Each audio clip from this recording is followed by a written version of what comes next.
မင်္ဂလာပါတကယ်ကျွန်တော်ရေဇလန်စာမှာတော့မကောင်းဆိုးဝါးပူခတ်ခံထားရပုံရတဲ့အဲလီဆိုတဲ့မျိုးသမီးတယောက်ကိုတွေ့ရမှာပါသူဟာဂရင်မော်မှာလဲနေရင်သူ့အမေကိုခွင့်လို့ဖို့ငွေကိုတောင်းပန်နေခဲ့ပါတယ်အဲဒီနောက်မှာတော့ဇလန်ကလွန်ခဲ့တဲ့၄ရက်စီကိုပြန်ရောက်သွားပါတယ်အချိန်မှာတော့အဲလီကပုံမှန်တိုင်းပဲရှိနေသေးပြီးသူ့ရဲ့ငယ်ဘွားအိမ်ကိုတွားဖို့အတွက်ထုတ်ပိုးတွေပြင်ဆင်နေတာပါသူမျိုးသားဂျေကော့ဝင်လာပြီးအစင်းင်းဖြစ်ပြီလားတူတူလိုက်ခဲ့ရမလားလို့မေးပါတယ်အဲလီကရင်ကြီးကြီးပဲညှင်းလိုက်ပေမဲ့ကြောင်းတဲ့နေတော့ဖြစ်တဲ့သူတို့တမီးလေးကိုမတွေ့ရပဲထွက်သွားရလို့စင်မကောင်းဖြစ်မိကြောင်းဝန်ခံပါတယ်ဂျေကော့ကအလုံးစင်ပြေတော့မှဘာလို့အပေးပြီးမတွားခင်မှာဘေးကအောင်နေဖို့ဒရီပေးလိုက်ပါတယ်လန်ခီမှာတော့အဲလီယာကွယ်လွန်သူသူ့အမေစတက်ဖာနီရဲ့အုပ်ကူစီတွားရောက်ဂါရဝပြုဖို့တုတ်တံမှာခဏရက်ခဲ့ပါတယ်အဲဒီမှာရက်နေရင်းနဲ့ကျောင်းကပြတဲ့ကပြတော့ကသူ့အမေကသူ့ကိုလိလူရှုခဲ့တဲ့နာကျင်စရာငယ်ဘွားအမတ်တရကိုပြန်တတိယသွားပြီးသူတို့နှစ်ယောက်ကြားမှာဘယ်တော့မှဆက်ဆံရေးမကောင်းခဲ့တာကိုသိတာစေပါတယ်အဲလီကအုပ်ကူကိုကြည့်ပြီးသူ့အမေကသူ့ဘော်ဆက်ဆံခဲ့တယ်လို့မျိုးသူတမီးရဲ့ဘော်ဘယ်တော့မှပြုမှုမှာမဟုတ်ဘူးလို့ပြောပါတယ်ပြီးတော့ကားပေါ်ပြန်တက်ပြီးခရီးဆက်ခဲ့ပါတယ်ခဏကြာတော့အဲလီဟာသူ့ရဲ့ငယ်ဘွားအိမ်ကိုရောက်လာပြီးဂျွန်ဆိုတဲ့မျိုးသားတယောက်ကကြိုဆိုခဲ့ပါတယ်သူကအိတ်ချမြေကျိုးဆောင်စတူဝက်ရဲ့ဝန်ထမ်းဖြစ်ကြောင်းရှင်းပြပါတယ်အဲလီကအိမ်ကိုရောက်ဖို့စီစဉ်နေတာဖြစ်ပြီးစတူဝက်ကမအားတဲ့အတွက်စာရွက်စာတမ်းတွေကင်ပြဖို့ဂျွန်ကိုလွတ်လိုက်တာပါစာရွက်စာတမ်းတွေကိုစစ်ဆေးကြည့်တဲ့အခါအဲလီကတချို့စာရွက်တွေပျောက်ဆုံးနေတာကိုသတိပြုမိသွားပါတယ်ဂျွန်ကရုံးကိုပြန်ရောက်တာနဲ့စတူဝက်ကိုချက်ချင်းကြောင်းကြပေးမယ်လို့ဂရီပေးပြီးထွက်သွားပါတယ်တယောက်တည်းကြံခဲ့တဲ့အချိန်မှာအဲလီဟာသူ့ရဲ့အခန်းဟောင်းထဲကိုလမ်းလျှောက်ဝင်သွားပါတယ်ဒီအခန်းကလွန်ခဲ့တဲ့နှစ်ပေါင်းများစွာကသူ့အမေနဲ့ရန်ဖြစ်ခဲ့မှုတဲ့နောက်ထပ်အမတ်တရားတစ်ခုကိုပြန်တတိယစေပါတယ်အဲဒီနောက်မိဖွင့်ဖို့ကြိုးစားပေမဲ့ဘာမှဖြစ်မလာပါဘူးမိမလာဘူးဆိုတာတိလေရလို့သူကရဲစစ်စီမံရေးကုမ္ပဏီကိုဖုန်းဆက်ပါတယ်အိမ်ကမိကိုဖျက်တောက်ထားလို့ဖုန်းဆက်တိုင်ရလာဖြစ်ပြီးတကယ်တော့နောက်ထပ်နေ့ရဲ့အကြာမှမိဖျက်ရမှာပါဒါပေမဲ့ကုမ္ပဏီကတော့မိလိုင်းကပုံမှန်တိုင်းလှုပ်လှုပ်နေတော့မယ်လို့ပြောပါတယ်အဲဒီနောက်မှာတော့အိတ်ရှိတကားကြီးပွင့်နေတာကိုတူတီထားမိသွားပါတယ်စိတ်ရှုပ်သေးသွားပြီးအိမ်ထဲပြန်ဝင်ကမိကိုထပ်ဖွင့်ကြည့်ပါတယ်ဒီတစ်ချိန်မှာတော့မိပွင့်လာပါတယ်ဒါကိုသူမတိလိုက်ပဲအမော်ရိတ်ထဲကနေတခုခုကသူ့ကိုစောင့်ကြည့်နေဖို့ရပါတယ်နောက်တော့အဲလီကဂျေကော့စီဖုံးဆက်ပြီးတမီဖြစ်သူစမန်နာနဲ့စကားပြောခွင့်ရခဲ့ပါတယ်သူပြန်မလာခင်အထိဂျေကော့ကကြောက်လိုက်ဖို့ပဲလိမ့်မယ်လို့စမန်နာကိုပြောပါတယ်သူတို့ရဲ့မီထရီရဲ့စကားဝိုင်းလေးပြီးမှတော့ဗီဒီယိုတကားတစ်ခုဟာသူ့အလုံးလုံးရုတ်တရက်ပွင့်ထွက်သွားလို့အဲလီတယောက်လမ်းဖြတ်သွားပါတော့တယ်ဗီဒီယိုတကားကိုပြန်ပေးလိုက်တဲ့အချိန်မှာပဲအပေါ်ကပစ္စည်းတိုးလောင်ငန်းတကားကမမျော်လင့်ပဲဂျိန်းငန်းနဲ့ပွင့်ထွက်သွားပါတယ်စိတ်ဝင်စားသွားတဲ့အဲလီတယောက်အပေါ်တက်ပြီးစစ်ဆေးကြည့်တဲ့အခါကြွက်တီတကောင်နဲ့အတူဖျောင်းတစ်စိတ်ခတ်နိုင်ထားတဲ့တစ်တာအုပ်ကြီးတစ်လုံးကိုရှာတွေ့ခဲ့ပါတယ်ဒါဟာသူ့အမေရဲ့ပစ္စည်းဖြစ်နေတယ်လို့တွေးမိပြီးဂျေကော့စီဖုံးဆက်ပြောပြလိုက်ပါတယ်ဂျေကော့ကတစ်တာထဲမှာပတ်စံပြေးရှိနေမလားလို့နောက်ပြောင်မေးပေမဲ့အဲလီကတော့အထဲမှာဘာရှိမှမသိဘူးလို့ပြန်ပြောခဲ့ပါတယ်အဖြေကိုသိချင်နေတဲ့အတွက်တူဦးလေးအရစ်စီဖုံးဆက်မေးကြည့်ပေမဲ့ဦးလေးဖြစ်သူကလည်းဒီတစ်တာကိုမသိရှာပါဘူးသူတို့ရဲ့ဖုံပြောဆိုမှုဟာစိတ်ပြက်စရာကောင်းအောင်ပြီးဆုံးသွားပြီးခဏကြာမှပဲအဲ့ဒီတစ်တာကဇပွဲပေါ်ကနေအလိုလိုရှော့ကြပြီးကြမ်းမြင်မော်ကိုဝုန်းကနေပြုတ်ကျသွားပါတယ်အဲလီကတစ်တာကိုကောက်မှပြီးအခန်းပြင်တယ်ဖို့လုပ်တဲ့အခါဘေးနားကမိအိမ်လေးကလင်းတယ်လဲမိတ်တယ်လဲဖြစ်လာတာကိုသတိပြုမိသွားပါတယ်အဲလီကတစ်တာကိုကြမ်းမြင်မော်ပြန်ချလိုက်တာနဲ့မိအိမ်လေးကချက်ချင်းနေတက်သွားပြန်ပါတယ်အဲ့ဒီအချိန်မှာပဲအိမ်ရှိတကားကိုတယောက်ကလာခောက်ပါတယ်သူကတော့စတက်ဖာနီရဲ့အရင်းကြီးဆုံးတကယ်ရင်းတွေကတယောက်ဖြစ်တဲ့ထရီဆာပါအပြင်မှာအဲလီရဲ့ကားကိုမြင်လို့နှုတ်ဆက်ဖို့ဝင်လာတာဖြစ်ပြီးအဲလီကသူ့အမေရဲ့ဇာပနာကိုဘာလို့မလာလဲလို့မေးပါတယ်အဲလီကအဲ့ဒီအချိန်တုန်းကအလှုပ်ရှုပ်နေလို့ပါလို့ရှင်းပြပြီးဒီတစ်တာအိုးအကြောင်းကိုတိတယ်လားလို့မေးမြန်းလိုက်ပါတယ်ထရီဆာကစတက်ဖာနီပြောပြဘူးလို့တိတယ်လို့ဆိုပါတယ်ဒီတစ်တာဟာမူလကစတက်ဖာနီရဲ့အမေပိုင်တာဖြစ်ပြီးမိသားစုအဆက်ဆက်လက်စစ်ကမ်းလာခဲ့တာပါမိသားစုရိုးရာအရာမျိုးဆက်တစ်ခုချင်းစီဟာတမိုးရှိတဲ့အရာတစ်ခုခုကိုဒီတစ်တာနဲ့ထည့်လေးရှိကြပေမဲ့စတက်ဖာနီဘာထည့်ခဲ့လဲဆိုတာကိုတော့ထရီဆာမသိပါဘူးသူ့အမေကဒီတစ်တာအကြောင်းသူ့ကိုဘာလို့တစ်ခါမှမပြောခဲ့တာလဲလို့အဲလီကမေးတဲ့အခါသူတို့နှစ်ယောက်ရဲ့အစင်မပြေတဲ့ဆက်ဆံရေးကြောင့်ဖြစ်လိမ့်မယ်လို့ထရီဆာကမှတ်ချက်ပေးပါတယ်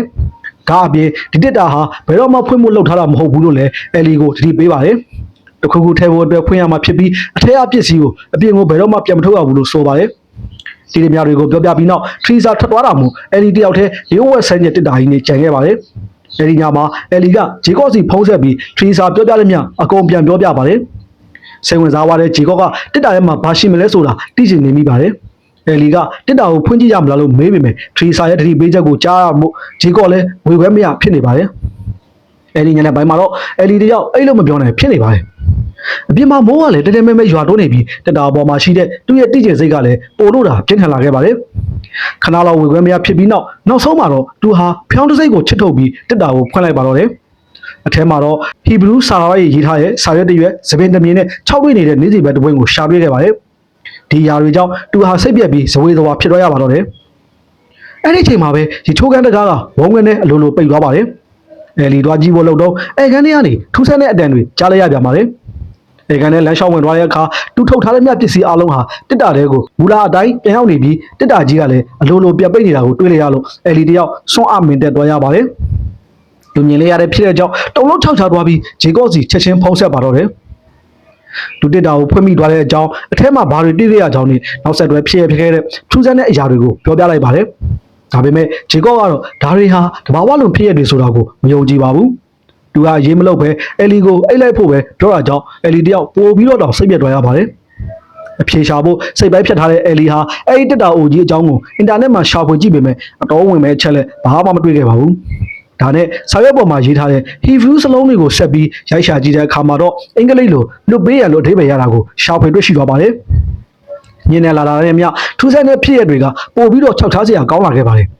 အိမ်ထဲမှာမိတွေကတစ်ခါလင်းတလက်မိတ်တလက်ဖြစ်နေပြီးအတန်နဲ့ကြီးနဲ့ညီးတွားတဲ့တွေကလည်းပဲ့တင်ထက်လို့နေပါတယ်အဲဒီအချိန်မှာပဲ LEC ကိုတမီးဖြစ်သူစမန်နာစီကဖုံးဝင်လာပါတယ်အစာပိုင်းမှာစမန်နာအတန်ကပုံမှန်တိုင်းဆိုပေမဲ့နောက်ပိုင်းပြောလာတဲ့စကားလုံးတွေကအဲလီကိုအကြီးအကျယ်စိတ်နှောက်ယှက်ဖြစ်သွားစေပါတယ်စမန်နာကသူဟာအိမ်ထဲမှာအမေနဲ့တူရှိနေတာမို့လာရှာပေးဖို့ပြောလာတာပါခဏကြာမှာတော့စမန်နာရဲ့အတန်ဟာကြောက်မက်ဖွယ်ကောင်းတဲ့မိစ္ဆာမြည်ဟိန်းနံဖြစ်ရုတ်တရက်ပြောင်းလဲသွားပါတယ်ထိလန်တော်လုံးသွားတဲ့အဲလီဟာအဲကန်ထဲကိုအပြေးလွှားသွားကြည့်တဲ့အခါဇင်းညံလမ်းမှာမမဲတရံတစ်ခုမတည့်ရနေတာကိုလမ်းမြင်လိုက်ရပါတယ်အဲဒီကောင်ကတူးစီကိုရုတ်တရက်ပြေးဝင်လာတာကြောင့်အဲလီတယောက်လန်ထိုးလာခဲ့ပါတယ်ဒါတွေအားလုံးဟာအိမ်မဆိုးတစ်ခုတာဖြစ်မှန်းတူတီးလိုက်ရပါတယ်နောက်ရက်မှာတော့အဲလီဟာဒီရှာလို့အမိရတဲ့အကြမ်းမြင်ရလို့မြို့တမီတယောက်စီကဖုံးလက်ခံရရှိခဲ့ပါတယ်ဒီရှာကအဲလီရှာတွေ့ခဲ့တဲ့လျှို့ဝှက်ဆန်းကျက်တက်တာအကြောင်းတယောက်ယောက်ကသူ့ကိုပြောပြခဲ့တယ်လို့ဆိုပါတယ်ဒါကိုဒီဘုတ်တက်တာလို့ခေါ်ပြီးစာရွက်ပေါ်က Hebrew စလုံးတွေရဲ့အဓိပ္ပာယ်ဟာအဲလီအင်တာနက်မှာရှာတွေ့ခဲ့တဲ့အတိုင်းလွတ်ပေးရန်ဆိုတာဟုတ်မှန်ကြောင်းအတည်ပြုပေးခဲ့ပါတယ်ဒီလိုအတည်ပြုချက်ကြောင့်အဲလီတယောက်အံ့ဩတုန်လှုပ်သွားရပါတယ်တစ်ဖက်မှာတော့အိမ်မှာကြံခဲ့တဲ့စမန်နာဟာဒီဘုတ်တက်တာနဲ့ထူးဆန်းတဲ့တံကြီးကိုပုံဆွဲနေတာကိုတွေ့ရပါတယ်ဂျေကောကဒီပုံကြောင့်မေးတဲ့အခါစမန်နာကအဲ့ဒီကောင်ဟာတက်တာထဲမှာနေတာလို့အေးဆေးဆေးပဲပြန်ပြောခဲ့ပါတယ်အဲဒီအချိန်မှာပဲဒီရှာဟာအဲလီရဲ့ငယ်ဘဝအိမ်ကိုရောက်ရှိလာပြီးဒီဘုတ်တက်တာအကြောင်းပုံမရှင်းပြပါတယ်သူဟာဒီဘုတ်ဆိုတာအသက်ရှင်နေတဲ့သူတွေစီမှာကတ်တွယ်တတ်တဲ့မိစ္ဆာတကောင်ဖြစ်တယ်လို့ဆိုပါတယ်ရှေးဟောက်တနာရီတွေကမကောင်းဆိုးဝါးဝိညာဉ်တွေကိုဒီတက်တာရီထဲမှာပိတ်လောင်ထားခဲ့ကြတာပါသူတို့ကိုဆက်လက်ပိတ်လောင်ထားနိုင်ဖို့နဲ့ဘ누구ကိုမှဘူးကက်မဝင်ရောက်နိုင်စေဖို့အတွက်တက်တာပေါ်မှာဖျောင်းရိုင်းတွေထုံးပြီးဝိညာဉ်ခေါ်ယူတဲ့ခန္ဓာတွေကိုပြုလုပ်ခဲ့ကြရတာဖြစ်ပါတယ်အဲလီအေနဲ့ဒီတက်တာကိုဖွင့်လိုက်ခြင်းအပြင်မကောင်းဆိုးဝါးမိစ္ဆာကိုသူ့စီမှာလာရောက်ကတ်တဲ့ခွင့်ပေးလိုက်တယ်လို့ဖြစ်သွားပြီလို့ဒီရှာကတတိပေးလိုက်ပါတော့တယ်လူမဟာဒီမိစ္ဆာကအဲလီတိတ်ဆုံးသွားတဲ့အထိတဖြည်းဖြည်းချင်းဝါမျိုးသွားမှဖြစ်ပြီးအဲဒီနောက်မှာတော့နောက်ထပ်သားကောင်စီကူပြောင်းသွားလိမ့်မယ်လို့ရှင်းပြပါတယ်ဒါအပြင်ကလေးတွေကိုဒီဝိညာဉ်ကအလွယ်တကူပူကတ်နိုင်တာမို့မိသားစုနာကိုဘယ်တော့မှမတွားဖို့လဲအဲလီကိုတတိပေးပါတယ်အဖြေရှာဖို့ရုန်းကန်နေတဲ့အဲလီဟာမကောင်းဆိုးဝါးကိုတက်တာနဲ့ပြန်ပိတ်လောင်လို့ရမလားလို့မေးလိုက်ပါတယ်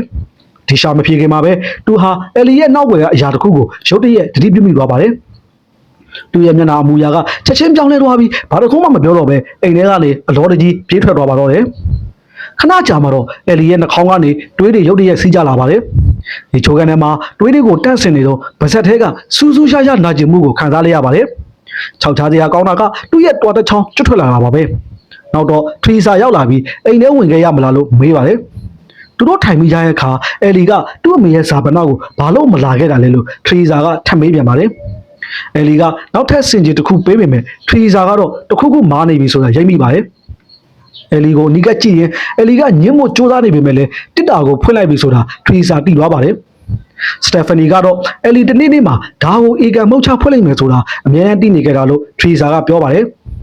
်အဲဒီနောက်တတိယမြောက်နေ့မှာအဲလီဟာမကောင်းဆိုးဝါးပုကတ်ချခံရပြီလို့ဖွင့်ဟလိုက်ပါတယ်ဇဝေဇဝါဖြစ်သွားတဲ့အဲလီကဘာကိုပြောရလဲလို့မေးပါတယ်ထရီစာကစောစောကတစ်တာအကြောင်းပြောခဲ့တာတွေကလိန်ညာခဲ့တာဖြစ်ကြောင်းဝန်ခံလိုက်ပါတယ်ဒါဟာမိသားစုရိုးရာလုံးဝမဟုတ်ပါဘူးတကယ်တော့ဒီတစ်တာဟာအဲလီရဲ့အမေခြံထားခဲ့တဲ့ကျိန်စာတစ်ခုဖြစ်ကြောင်းဖွင့်ချလိုက်ပါတယ်ထိတ်လန့်သွားတဲ့အဲလီကသူ့အရင်အမြင့်အမေအရင်ကဘာဖြစ်လို့ဒီလိုရာမျိုးလုပ်ရတာလဲလို့မေးပါတော့တယ်ထရီစာကစတက်ဖာနီမှာကြောက်ကပျက်စီးရဲ့ယောဂရှိမှန်းသိလိုက်ရပြီးနောက်ပိုင်းအဲလီဟာသူ့စီကိုမကြာခဏဆိုလိုလာတဲ့တာကြောင့်စတက်ဖာနီကတန်ရဝင်ခဲ့တာလို့ရှင်းပြပါတယ်စတက်ဖာနီရဲ့ကြောက်ကပိုတက်ဆီယမ်ပမာဏမြင့်မားတာကိုကောင်းကောင်းမစစ်ထုတ်နိုင်တော့မို့အဲလီကသူ့ရဲ့ဖြော်ရည်တွေထဲမှာပိုတက်ဆီယမ်ဆေးပြားတွေကိုတိကျစိတ်ထည့်ပေးနေကြတာပါ စတက်ဖနီရဲ့တည်ဆုံမှုကိုတဘာဝတိုင်းတည်ဆုံတာလို့တရားဝင်တက်မှတ်ခဲ့ပေမဲ့လည်းတကယ်အကြောင်းရင်းကတော့ပိုတက်ဆီယမ်ဆေးပြားတွေကြောင့်ဖြစ်ရတဲ့တွေးတွင်းပိုတက်ဆီယမ်လွန်ကဲမှုယောဂကြောင့်လို့ထရီဆာကယုံကြည်နေပါတယ်ထွက်ခါခင်မှာထရီဆာက LED ရောက်အတက်ရှင်မို့တိတ်မလို့တော့ဘူးလို့လေတံတိုးတိုးနဲ့ပြောခဲ့ပါတယ်ဆက်ပြီးမခံစားနိုင်တော့တဲ့ LED ဟာထရီဆာကိုအိမ်ကနေထွက်သွားဖို့မောင်းထုတ်လိုက်ပါတယ်အပြင်ကမထွက်သွားခင်မှာထရီဆာကနောက်ဆုံးတစ်ထိပေးချက်တစ်ခုပေးခဲ့ပါတယ်LED မှာအတက်ရှင်မို့3ရက်ပဲလိုပါတော့တယ်ထွေးစားထွက်သွားတဲ့ယ်လီဟာဝမ်းနဲ့ပက်လက်ငိုကြွေးပါတော့တယ်အပြစ်ရှိစိတ်နဲ့စိတ်ပြက်အားငယ်မှုတွေလွမ်းမိုးနေတာမို့သူကဒီဘုတ်တစ်တာကိုအပြင်ကအမိုက်ပုံနဲ့တွားပစ်လိုက်ပါတော့တယ်အဲဒီနေ့နောက်ပိုင်းမှာဝီစကီဒဘီလင်းကိုတောက်နေရင်ယ်လီဟာသူ့ဖုန်းမှာတူလောင်မှုပမာဏပြည့်တော့မယ်ဆိုတဲ့အကြောင်းကြားစာကိုရရှိပါတယ်ဖုန်းတွေကဖိုင်တွေကိုစစ်ဆေးကြည့်တဲ့အခါသူကိုယ်ရဲ့ရိုက်ကူးထားမှမမှတ်မိတဲ့ဗီဒီယိုတော်တော်များများကိုတွေ့ရပါတယ်အဲဒီရိုက်ကူးချက်တွေထဲမှာတော့နောက်ွယ်ကထူးဆန်းတဲ့တံတိုင်းတစ်ခုတတိပြုမိလိုက်ပြီးမိမိကိုယ်တိုင်လည်းထူးထူးဆန်းဆန်းပြုမှုနေတာကိုမြင်တွေ့ရပါတော့တယ်အဲဒီမတန်းနေကြောင့် LED ရောက်ဇဝေဇဝါဖြစ်သွားရပါတယ်။ဘာလို့လဲဆိုတော့ဒါတွေကိုတူကိုယ်တိုင်တစ်ခါမှမရိုက်ခဲ့ဘူးဆိုတာတေချာနေလို့ပါ။အရက်ကြောင့်ခေါင်းရှုပ်နေတာလို့တွေးပြီး LED ကအရေးမလို့ပဲထားလိုက်ပါတယ်။သူကဝီစကီပလင်းကိုလွတ်ပစ်လိုက်ပြီးစိတ်ကိုပြတ်ဆူစည်းဖို့ကြိုးစားပါတယ်။ခဏကြာတော့ပေါ်တဲ့တူလောင်ခန်းကနေထူးဆန်းတဲ့အတန်တွေကြားလိုက်ရပြန်ပါတယ်။သူလည်းဘာလဲဆိုတာတော်ရောက်စစ်ဆေးကြည့်ပေမဲ့ဘာမှရှိမနေပါဘူး။ဒီအတော်အတွင်းမှာပဲဂျုံကကြံနေတဲ့စာရွက်စာတမ်းတွေကိုယူပြီးရောက်လာပါတယ်။သူတကားကိုအချိန်ကြီးခောက်ပေမဲ့ယ်လီကပြန်မထူးတာကြောင့်နောက်ဆုံးတော့ပြန်သွားခဲ့ပါတယ်။စိတ်ငြိမ်သွားတဲ့အခါယ်လီကဂျေကော့စီဖုံးဆက်ပြီးအရာအလုံးကိုဖွင့်ပြောပါတော့တယ်။ဒီဘိုးတက်တာကိုဖွင့်လိုက်ပြီးတော့သူ့အပေါ်တိတ်စာတင်နေပြီဖြစ်ကြောင်းရှင်းပြပါတယ်။အဲဒီနောက်မှာတော့ပို့ပြီးတော့ထိတ်လိုက်ကြကောင်းတဲ့ဝန်ခံချက်တစ်ခုကိုလုပ်လိုက်ပါတယ်။သူဟာသူ့အမေရင်းကိုတက်ခဲ့တာပါဆိုတဲ့ဝန်ခံချက်ကြောင့်ဂျေကော့တယောက်ဆွန့်အားသွားရပါတယ်။ဂျေကော့ကသူ့ကိုလူဆိုးတယောက်လိုမြင်တော့မှစိုးရိမ်တာကြောင့်ယ်လီကသူ့ကိုအပြစ်မတင်ဖို့တောင်းပန်ပြီးသူဖန်တီးခဲ့တဲ့ဒီပြဿနာကိုရှင်းနိုင်မဲ့နီလန်ရှာဖွေပါမယ်လို့ကြေပေးပါတယ်။ဖုန်းချပြီးနောက်ယ်လီဟာအင်တာနက်မှာဒီဘိုးတက်တာအကြောင်းထပ်မံရှာဖွေပါတယ်။ဂျူးလနာတွေရဒီဘို့ဆိုတာအသက်ရှင်နေတဲ့လူသားတွေရဲ့ခန္ဓာကိုယ်ကိုပူကတ်ဝင်ရောက်တတ်တဲ့မကောင်းဆိုးဝါးဝိညာဉ်ဆိုးဖြစ်တယ်ဆိုတာကိုတူတီးလိုက်ရပါတယ်။အဲဒီအချိန်မှာပဲအတန်တစ်ခုကိုကြားလိုက်ရပြန်ပါတယ်။ဈဉ္ညက်လမ်းဘက်ကိုလက်ကြည့်လိုက်တဲ့အခါအပေါ်တက်တူလော်ကောင်းတကားကအလိုလိုဖြည်းဖြည်းချင်းပွင့်လာတာကိုတွေ့လိုက်ရပါတယ်။သူလည်းတတိထားပြီးတွားကြည့်ပါတယ်။ထောက်ထားစရာကောင်းတာကကြောက်မက်ဖွယ်တဲ့ဒဏ်ကြီးတစ်ခုကတူလောင်ခန်းထဲမှာပေါ်လာပြီးသူ့စီကိုဥတီရွေ့လာနေတာဖြစ်ပါတယ်။ထိတ်လန့်တော်လောက်သွားတဲ့ယ်လီဟာသူ့အိမ်ခန်းထဲကိုအပြေးလွှားပြောင်းဝင်သွားပါတယ်။အဲဒီကောင်ပျောက်သွားပြီးအထင်နဲ့တကားကိုဖွင့်လိုက်တဲ့အချိန်မှာပဲနောက်ကနေရုတ်တရက်အတင်းဖမ်းဆွဲခြင်းကိုခံလိုက်ရပါတော့တယ်။ယ်လီလည်းနိုးလိုက်ပြီးဒါဟာနောက်ထပ်အိမ်မဆိုးတစ်ခုတာဖြစ်မဲ့တီးလိုက်ရပြန်ပါတယ်။ဒါပေမဲ့မဖြစ်နိုင်တဲ့အရာတစ်ခုကိုတတိပြုမိသွားတဲ့အခါမှာတော့သူ့ရဲ့တက်ပြင်းချနိုင်မှုဟာချက်ချင်းပျောက်ဆုံးသွားရပါတယ်။အမိုက်ပုံနဲ့သူတွားပစ်ခဲ့တဲ့ဒီဘုဒ္ဓတာကြီးဟာအိမ်ထဲကိုဘလို့နီးနဲ့မတိပဲပြန်ရောက်နေလို့ပါ။နောက်တနေ့မနေ့မှာတော့ဒုတိယမြောက်နေ့ကိုရောက်ရှိလာပါပြီ။ယ်လီဟာရုတ်တရက်တွေးအံထွက်လာပါတယ်။ဒါတွေမဲ့၆ထားစရာကောင်းနေပြီလားဆိုတော့မဟုတ်သေးပါဘူး။သူပါဇက်ထဲကနေရှည်လျားတဲ့စပင်းတစ်မြင်ကိုပါဆွတ်ထုတ်လိုက်ရပါသေးတယ်။ခဏကြာမှာတော့အဲ့ဒီမိစ္ဆာတံကြီးကိုရေးလေးထက်မြင်လိုက်ရပြန်ပါတယ်။အလွန်အမင်းကြောက်လန့်သွားတဲ့ယ်လီဟာရေချိုးကန်းထဲဝင်ပြီးတကားပိတ်ထားလိုက်ပါတယ်။တခုခုကအထဲကိုအတင်းဝင်မှုစူးစမ်းနေတာမို့တကားလက်ကင်ကတုံခါနေပါတယ်။ယ်လီကသူ့ကိုတောက်ထဲထားခဲ့ဖို့ငွေတောင်းပန်နေခဲ့ပါတယ်။တင်းမာလာတဲ့အချိန်ခဏလေးအပြီးမှာတော့လောက်ခနေတာတွေရပ်တန့်သွားပါတယ်။တိတ်မကြခင်မှာပဲအရှိတကားကိုတယောက်ကလာခောက်ပါတယ်။ဒါကတော့ယ်လီလက်မှတ်ထိုးဖို့ကြံနေတဲ့စာရွက်တွေကိုယူပြီးပြန်လာတဲ့ဂျုံပဲဖြစ်ပါတယ်။ယ်လီစာရွက်တွေပေါ်မှာလက်မှတ်ထိုးပေးနေတော့ဂျုံရဲ့မျက်လုံးတွေကိုသူကိုယ်တိုင်အတင်းကလော်ထုတ်ပြမဲ့အကြောင်းချင်းချောက်နေတာကိုရုတ်တရက်စိတ်ကူးရဲ့အမြင်မားမိသွားပါတယ်။ယ်လီစိတ်ချောက်ချမှုထဲမှာသူတကယ်ပဲလုပ်လိုက်တာပါ။သူစိတ်ကူးရင်မိတဲ့အရာကြောင့်ထိတ်လန့်သွားတဲ့ယ်လီဟာဂျုံကိုချက်ချင်းထွက်သွားဖို့ပြောပါတယ်။ယ်လီရဲ့ပြုမှုပုံကြောင့်လောကသဝေသဝါဖြစ်သွားတဲ့ဂျုံလည်းဘာမှပြန်မပြောတော့ပဲချက်ချင်းထွက်သွားပါတော့တယ်။အဲဒီညမှာတော့ယ်လီဟာမိဖို့ကြောင့်ထဲမှာရေတစ်ခွက်တောက်နေတော့တခုခုကြောင့်ရုတ်တရက်လက်ပြတ်သွားခဲ့ပါတယ်။သူကင်ထားတဲ့ဖန်ခွဲအောက်ကိုပြုတ်ကျပြီးကြက်မြင့်ပေါ်မှာအဆားလာတွေကျိန်ပေါ်သွားပါတော့တယ်။ခဏအကြာမှာရေကူးကန်ကမီးလုံးတွေလင်းတက်လက်မိတ်တက်လက်ဖြစ်နေတာကိုတတိပြုမိသွားပါတယ်။စိတ်ဝင်စားသွားပြီးအပြစ်ထွက်စစ်ဆေးကြည့်တဲ့အခါရေကူးကန်ထဲကနေမကောင်းဆိုးဝါးတံကြီးဖြည်းဖြည်းချင်းတက်လာတာကိုမြင်လိုက်ရလို့ထိတ်လန့်တော်တော်သွားရပါတယ်။ကြောက်လန့်တဲ့ကြားနဲ့အိမ်ထဲကိုပြန်ပြေးလာဝင်မှာဖန်ခွဲစားကိုမတော်ဆနင်းမိပြီးခြေထောက်ရှနာသွားခဲ့ပါတယ်။ဖန်ခွဲစားကိုဆွနှုတ်လိုက်တဲ့အချိန်မှာပဲအဲ့ဒီဒဏ်ရာကနေရှည်လျားတဲ့သပင်တစ်မြင်ကိုပါတွဲလျက်တာဆွဲထုတ်လိုက်ရလို့သူစွန့်အားသွားရပါတယ်။ရေကူးကဘက်ကိုပြန်လဲကြည့်လိုက်တဲ့အခါအဲ့ဒီကောင်ကပျောက်ဆုံးသွားပါပြီ။အဲ့ဒီညနေပိုင်းအဲ့ဒီအိပ်ပျော်နေတော့မှတော့အဲ့ဒီမိစ္ဆာတံကြီးဟာဗီဒီယိုထဲကနေတော်တော်ထွက်လာပြီးသူ့ကတိစီကိုဖြည်းဖြည်းချင်းချစ်ကပ်လာပါတယ်။သူရုတ်တရက်လန်နိုးလာပြီးဒါကလည်းနောက်ထပ်အိမ်မဆိုးတစ်ခုတာဖြစ်မှတိလိုက်ရပြန်ပါတယ်။ဒါပေမဲ့အဲ့ကနေလမ်းရှောင်းဝင်သွားတဲ့အခါမှာတော့ဆိုဖာပေါ်မှာထိုင်နေတဲ့အဲ့ဒီတံကြီးကိုပဲထပ်မံတွေ့ရှိလိုက်ရပြန်ပါတယ်။ဒီချိန်မှာတော့ခဏအကြာမှပျောက်ကွယ်သွားခဲ့ပါတယ်။တိတ်မကြခင်မှာပဲရေကူးကန်ဘက်ကနေထူးဆန်းတဲ့အတန်တွေကြားရပြန်တာမို့အပြင်ထွက်ပြီးထပ်မံစစ်ဆေးကြည့်ပေမဲ့ထူးခြားတာဘာမှမတွေ့ရပါဘူး။ နောက်တော့သူဟာဖြောင်းလိုက်တဲ့တန်းထွန်းကြည့်ပြီးအဲ့ဒီဘုတ်တစ်တာပေါ်မှာတင်ထားလိုက်ကသူ့ကိုတယောက်ထဲထားခဲ့ဖို့မကောင်းဆိုးဝါးကိုဆူတောင်းပါတော့တယ်ဆူတောင်းပြီးတာနဲ့အဲ့ဒီတစ်တာကိုမီလင်းမို့တဲ့တစ်ထည့်လိုက်ပါတယ်ချက်ချင်းဆိုလိုပဲတစ်ခုခုဖြစ်ပြလာခဲ့ပါတယ်နောက်တစ်ကောင်ညမှာအဲလီဟာဇလန်းအစားမှမြင်တွေ့ခဲ့ရတဲ့အတိုင်းမကောင်းဆိုးဝါးပူးကက်ခံရပြီးမိုးလာခဲ့ပါတယ်သူဟာအော်ဟစ်ငိုယိုရင်သူ့အမေကိုခွင့်လို့ဖို့တောင်းပန်နေခဲ့တာပါခဏကြာမှာတော့သူထပ်မံနိုးလာခဲ့ပြီးဒါကလည်းအိမ်မဆိုးတစ်ခုသာဖြစ်ကြောင်းသိလိုက်ရပြန်ပါတယ်တတိယမြောက်နေ့မှာတော့အဲလီဟာလုံးဝပုံမှန်တိုင်းပြည့်ဖြစ်နေပုံရပါတယ်ဒီဘုတ်တစ်တာကိုတော့စစ်စစ်ကြီးတဲ့အခါမှာတော့တစ်တာကြီးကမူလာအတိုင်းဖျောင်းတစ်စိတ်ပြတ်ခတ်ပြီးသားဖြစ်နေတာကိုတွေ့လိုက်ရပါတယ်ချိန်သာကတော့အပြီးတိုင်ပြီးဆုံးသွားပြီလို့ယုံကြည်လိုက်ပြီးဂျေကော့စီဖုံးဆက်ကသူ့အမေရဲ့ဝိညာဉ်နဲ့အဆင်ပြေသွားပြီဖြစ်ကြောင်းမကြခင်အိမ်ပြန်လာတော့မယ့်အကြောင်းပြောပြလိုက်ပါတယ်အဲဒီနောက်အဲလီဟာအိမ်ကိုကားမောင်းပြန်လာခဲ့ပြီးဂျေကော့ကလည်းသူ့အမေသိဆုံးမှုနဲ့ပတ်သက်လို့အဲလီဝန်ခံခဲ့တဲ့မြတွေကိုအရေးမထားဘဲမြို့ထွေးကကြိုဆိုခဲ့ပါတယ်ပြီးတော့စမန်နာရဲ့အခန်းထဲကိုတွားပြီးတားမီးနှစ်ယောက်မလေးထွေးထွေးဖက်လဲတကယ်ရှိခဲ့ကြပါတယ်အဲဒီအချိန်မှာစမန်နာဟာဒီဘုဒ္ဓတာလည်းသူ့ဆက်လက်တဲ့တန်ကြီးကိုပုတ်ဆွဲထားတာကိုအဲလီသတိပြုမိသွားပါတယ်ဆိုရင်လာပါပြီဘာတော့ဆွဲနေတာလို့မေးတဲ့အခါစမန်နာကဒီတစ်တာဟာအမိပစ္စည်းဖြစ်ပြီးအဲ့ဒီကောင်ကအထဲမှာနေတာလို့လေတံတိုးတိုးနဲ့ပြန်ပြောပါတယ်အဲ့ဒီတန်ကြီးကဘယ်လိုလဲလို့အဲလီယာထပ်မေးတဲ့အခါမှာတော့စမန်နာကအမေရဲ့အမေပဲလို့တိုးတိုးလေးပြန်ပြေခဲ့ပါတယ်ဒီလိုနဲ့မကောင်းဆိုးဝါးမိတ်တာကြီးကသူ့နောက်ကိုအိမ်ထိလိုက်ပါလာခဲ့ပြီဆိုတာအဲလီတရားသိရှိသွားရတဲ့ပဲဇလန်းကပြီးဆုံးသွားပါတယ်အခုဒီကလာချင်းလေးတွေကိုတော့တာဆိုရင်ဒီလိုကိုလိုက်လုပ်ပေးခဲ့ဖို့နဲ့ channel ကို subscribe လုပ်ထားကြဖို့မမေ့နဲ့ဦးနော်ဒီဗီဒီယိုတွေမှာပြန်ဆောင်ကြပါမယ်